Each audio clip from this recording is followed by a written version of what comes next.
Hello friends, welcome to my channel. మీకు కనుక ఈ వీడియో నచ్చినట్లయితే తప్పకుండా లైక్ చేయండి. గుప్తా ఆరుతో ఈరోజు నీ పతిదేవుడికి ఆ బాలికకు తొలి రాత్రి జరగబోతుంది కదా అని చెప్పి ఆరుని ఏడిపిస్తూ ఉంటే నాకేమీ వినిపించట్లేదు గుప్తా గారు అని చెప్పి ఆరు చెవులు మూసుకొని అక్కడి నుండి వెళ్ళిపోతూ ఉంటుంది. ఇక అలా గుప్తా ఆరుని ఆట పట్టిస్తూ నవ్వుతూ ఉంటాడు.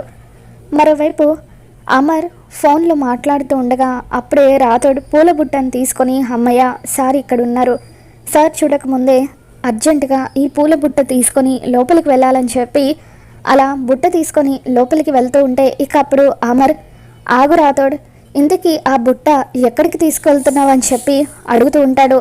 దాంతో రాతోడు కంగారు పడిపోతూ అమ్మగారు తీసుకురమ్మంటే తీసుకొచ్చాను సార్ అని చెప్పి అంటూ ఉంటే ఏంటి అమ్మ తీసుకురమ్మందా, సరే ఇంకా ఏం ఆలోచిస్తున్నావు, త్వరగా తీసుకువెళ్ళు అని చెప్పి అమర్ అంటూ ఉంటాడు. అది కాదు సార్, అమ్మగారు ఈ బుట్టను తీసుకురమ్మన్నారు అని చెప్పి రాతోడు ఆ పూలను చూపిస్తూ ఉంటే ఏంటి అమ్మ ఈ పూలను తీసుకురమ్మందా, రాతోడ్ ఈ పూలు నా గదిలోకి అందుకోసమే అని మాత్రం చెప్పొద్దు అని అంటూ ఉంటే అందుకోసమే తీసుకురమ్మన్నారు సార్ అని చెప్పి రాతోడు అంటూ ఉంటాడు. అసలు ఆ మిస్సమ్మ చేసిన మోసానికి తనని ఇంట్లోకి రానివ్వడమే ఎక్కువ, పైగా ఇవి కూడానా అని చెప్పి అమర్ అంటూ ఉంటాడు. రాతోడు మిస్సమ్మ నన్ను పెళ్లి చేసుకోవడంలో నీ పాత్ర లేదు కదా అని చెప్పి అమర్ సీరియస్గా అడుగుతూ ఉంటే అయ్యో నాకు ఎటువంటి సంబంధం లేదు సార్, అసలు నాకే పాపం తెలీదు అని చెప్పి రాతోడు అంటూ ఉంటాడు. సరే ఎలాగో నువ్వు ఈ పూల బుట్టను లోపలికి తీసుకువెళ్తున్నావు కదా, తీసుకువెళ్ళు.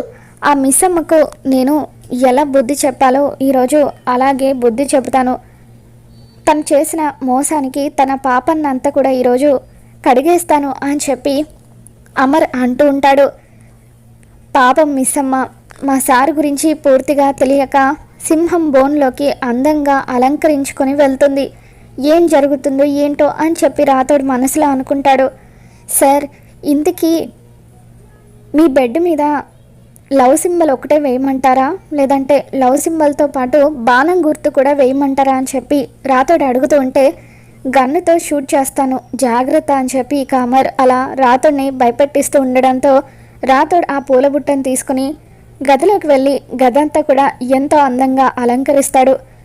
మరోవైపు బాగి కరుణ దగ్గరికి వచ్చి వస్తే కరుణ పిల్లలు నా మీద చాలా కోపంగా ఉన్నారే అని చెప్పి అంటూ ఉంటే మరి కోపంగా ఉండరా, నువ్వు వాళ్ళ అమ్మ స్థానంలోకి వచ్చావు కదా, అందుకే వాళ్ళు నీ మీద అలా కోపంగా ఉన్నారులే అని చెప్పి కరుణ అంటూ ఉంటుంది. ఇంతలో అమర్ వాళ్ళ అమ్మగారు అక్కడికి వచ్చి అమ్మ ఇవి నా కోడలి చీర నగలు, నువ్వు వెంటనే ఈ చీర కట్టుకొని నగలు వేసుకొని రామ్మ అని చెప్పి అంటూ ఉంటే ఇవి ఇప్పుడు నాకెందుకండి అని చెప్పి బాగి అంటూ ఉంటుంది.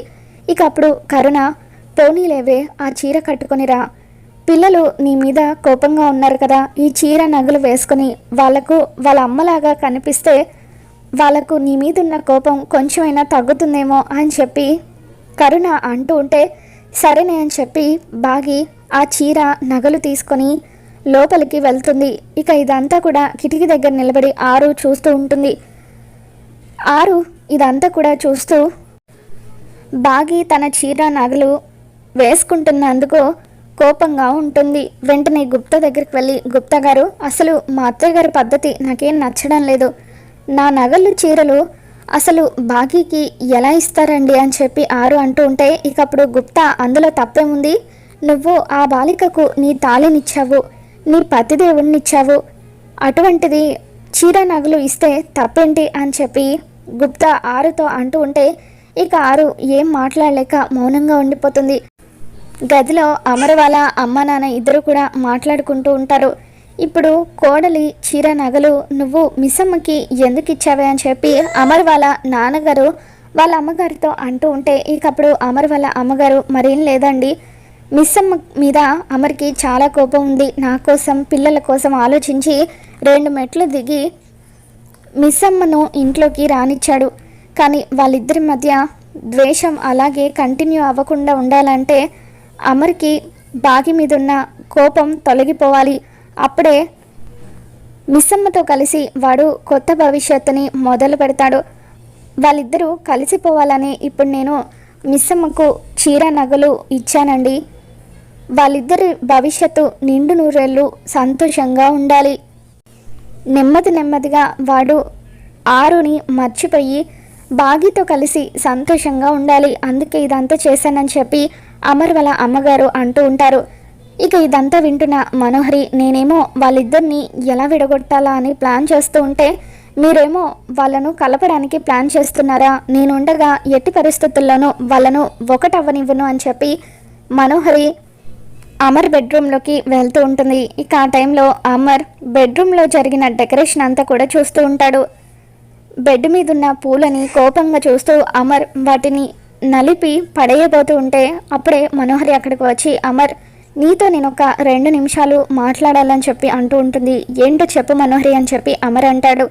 ఇక డోర్ దగ్గర నిలబడి ఉన్న రాథోడ్ వాళ్ళిద్దరి మాటలు వింటూ ఉంటాడు. ఇక అప్పుడు మనోహరి, అమర్ నువ్వు చేస్తుంది ఏమీ బాగోలేదు, నువ్వు చేస్తున్న పని వల్ల ఇంట్లో పెద్దవాళ్ళు పిల్లలు బాధపడతారని చెప్పి అంటూ ఉంటే ఇప్పుడు నేను వాళ్ళని బాధ పెట్టేలాగా ఏం చేశాను మనోహరి అని చెప్పి అమర్ అంటూ ఉంటాడు. ఇక అప్పుడు మనోహరి, మిస్ అమ్మ నిజంగానే నేను మోసం చేసి పెళ్లి చేసుకుంది, నిజానికి నువ్వు వాళ్ళని సులువుగా నమ్మావు కాబట్టే వాళ్ళు కూడా నిన్ను అంత సులువుగా మోసం చేయగలిగారు, అందుకే దొంగతనం చేశారు, అలాగే పెళ్లి చేసుకొని మిస్సమ్మ కూడా ఇంట్లో అంత ఈజీగా అడుగు పెట్టగలిగింది. కానీ నువ్వు అవునన్నా కాదన్నా నువ్వు ఎప్పుడైతే మిస్సమ్మ మెడలో తాళి కట్టావో అప్పుడే 6 స్థానాన్ని మిస్సమ్మకు ఇచ్చేశావో, తన మీద ఇంకా నువ్వెందుకు అమర్ సీరియస్ అవుతున్నావో, నీకు ఇష్టం ఉన్నా లేకపోయినా బాగి ఇప్పుడు నీ భార్య, నీ పిల్లలకు సవతి తల్లి, మరి అటువంటి మిస్సమ్మకు నువ్వు ఇవ్వాల్సిన స్థానాన్ని ఎందుకు ఇవ్వలేకపోతున్నావో, తనకు దక్కాల్సిన గౌరవాన్ని ఎందుకు ఇవ్వట్లేదు అని చెప్పి మనోహరి ప్రశ్నిస్తూ ఉంటే, నువ్వు ఇంకా ఆ మిస్సమ్మ గురించి అలా ఎలా ఆలోచిస్తున్నావు మనోహరి, ఆ మిస్సమ్మ వల్ల నీకు అన్యాయం జరిగింది, నీకు దక్కాల్సిన స్థానాన్ని ఆ మిస్సమ్మ దక్కించుకున్నా కూడా నీకు తన మీద ఏమాత్రం కోపం లేదా అని చెప్పి అమర్ అంటూ ఉంటాడు. ఇక అప్పుడు మనోహరి, నా తలరాత అలా ఉంటే ఎవరు మాత్రం ఏం చేస్తారు అమర్ అని చెప్పి, అయినా చిన్నప్పటి నుండి నాకు ఇదంతా అలవాటే కదా, నేను అనాథగానే బతికాను, అనాథగానే పెరిగాను, ఇప్పుడు కూడా అనాథగానే మిగిలిపోతున్నానని చెప్పి ఇక అలా అమర్ ముందు మంచిదానిలాగా నటిస్తూ ఉంటే ఇక అప్పుడు రాథోడ్, అమ్మ మనోహరి, మా మిస్సమ్మ ఇంట్లోకి అడుగు పెట్టడం ఇష్టం లేక అసూయతో కావాలనే మా సార్ మనసులో విషం నింపుతున్నావు కదా అని చెప్పి అనుకుంటూ ఉంటాడు. అమర్ మనోహరితో, నువ్వెన్నన్నా చెప్పు మనోహరి, ఆ మిస్సమ్మ మోసం చేసి తాళి కట్టించుకుంది, తన మోసాన్ని నేను ఎప్పటికీ మర్చిపోలేను, ఎప్పటికీ తనకు నా భార్య స్థానాన్ని ఇవ్వలేను అని చెప్పి అమర్ అంటూ ఉంటే మనోహరి లోపల ఎంతగానో పొంగిపోతూ ఉంటుంది. ఇక ఆ తర్వాత అమర్ అక్కడి నుండి వెళ్ళిపోతాడు. మనోహరి గదిలో నుండి బయటకు వస్తూ, ఏంటి రాథోడ్, నేనేంటి మిస్సమ్మ వైపు పాజిటివ్గా మాట్లాడానని చూస్తున్నావా, నీకు వేరే డౌట్ అక్కర్లేదు, వాళ్ళిద్దరిని విడగొట్టడానికి నేను ఇలా మాట్లాడాను, ఎప్పటికైనా ఆ మిస్సమ్మను ఇంట్లో నుండి పంపించేస్తాను, ఆ మిస్సమ్మ ఇంట్లోకి రావడానికి కారణమైన నిన్ను కూడా నేను వదిలిపెట్టనని చెప్పి రాథోడికి వార్నింగ్ ఇస్తూ ఉంటుంది మనోహరి. ఇక అప్పుడు రాథోడ్, అమ్మో మిస్సమ్మ ఏదో ఒక మాయ చేసి సాని పెళ్లి చేసుకుని ఇంట్లో అడుగు పెట్టిందిలే, మనోహరి ఇంట్లో నుండి బయటకు వెళ్ళిపోతుంది అనుకుంటే ఈవిడేంటి ఇలా మాట్లాడుతుంది, ఈవిడితో ఇంకాస్త జాగ్రత్తగా ఉండాలని రాథోడ్ అనుకుంటాడు. మరోవైపు బాగి ఆరు చీర నగలు వేసుకొని మెట్లు దిగుతూ కిందకి వస్తూ ఉంటుంది.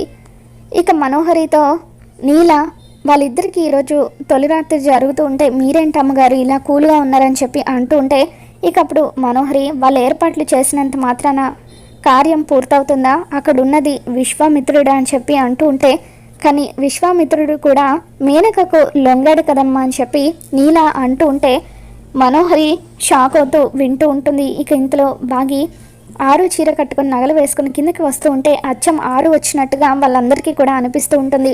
ఇదేంటి నేను చూసేది కళ నిజమా, ఆరు వచ్చినట్టుగా అనిపిస్తుంది ఏంటి అని చెప్పి మనోహరి అంటూ ఉంటే, నాకు కూడా అలాగే అనిపిస్తుంది అమ్మగారు అని చెప్పి నీల అంటుంది. ఇక అందరూ అలా షాక్ అయ్యి చూస్తూ ఉంటే బాగి టెన్షన్ పడిపోతూ ఉంటుంది. కరుణ చెవిలో, ఏంటి అందరూ అలా చూస్తున్నారు, నాకు భయంగా ఉంది, ఎక్స్ప్రెషన్ మార్చమని చెప్పు అని అంటూ ఉంటుంది. ఏం లేదే, నువ్వు వాళ్ళ కోడలి చీర నగలు వేసుకున్నావు కదా, వాళ్ళ కోడలే మళ్ళీ వచ్చినట్టుగా వాళ్ళకి అనిపిస్తుందేమో అని చెప్పి కరుణ అంటూ ఉంటుంది. ఇక కిటికీ దగ్గర నిలబడి ఇదంతా చూస్తున్న ఆరు, అచ్చం నన్ను నేను చూసుకున్నట్టుగా అనిపిస్తుంది, పిల్లల్ని ఆయన్ని కూడా నాలాగా చూసుకుంటే నాకు అదే చాలు అని చెప్పి అనుకుంటూ ఉంటుంది. ఇక ఆ తర్వాత బాగి చేతిలో అమర్ వాళ్ళ అమ్మగారు పాల గ్లాస్ పెడుతూ కుందనపు బొమ్మలాగా ఉన్నావు మిస్సమ్మ అని చెప్పి కరుణతో అమ్మాయిని గదిలోకి తీసుకువెళ్ళని చెప్పి అంటూ ఉంటే కరుణ బాగిని బలవంతంగా అమర్ గదిలోకి తోస్తూ ఉంటుంది. అమ్మో, లోపలికి వెళ్ళడం నా వల్ల కాదే, దయచేసి నువ్వు కూడా నాతో పాటు రా, అసలు ఆ డోర్ వైపు చూస్తూ ఉంటేనే హారర్ ఫీలింగ్ వస్తుందని చెప్పి బాగి అంటూ ఉంటే, నువ్వు ఏమైనా సినిమాకి వెళ్తున్నావా తోడు రావడానికి, నువ్వు ఒక్కదానివే లోపలికి వెళ్ళాలంటూ కరుణ బలవంతంగా బాగిని లోపలికి తోసేసి బయట గడిపెట్టేస్తుంది. ఇక బాగి అలా టెన్షన్ పడుతూ అమర్ కళ్ళ ముందుకు వెళ్ళి నిలబడగానే ఆరు వచ్చినట్టుగా అమర్కి అనిపిస్తూ ఉంటుంది.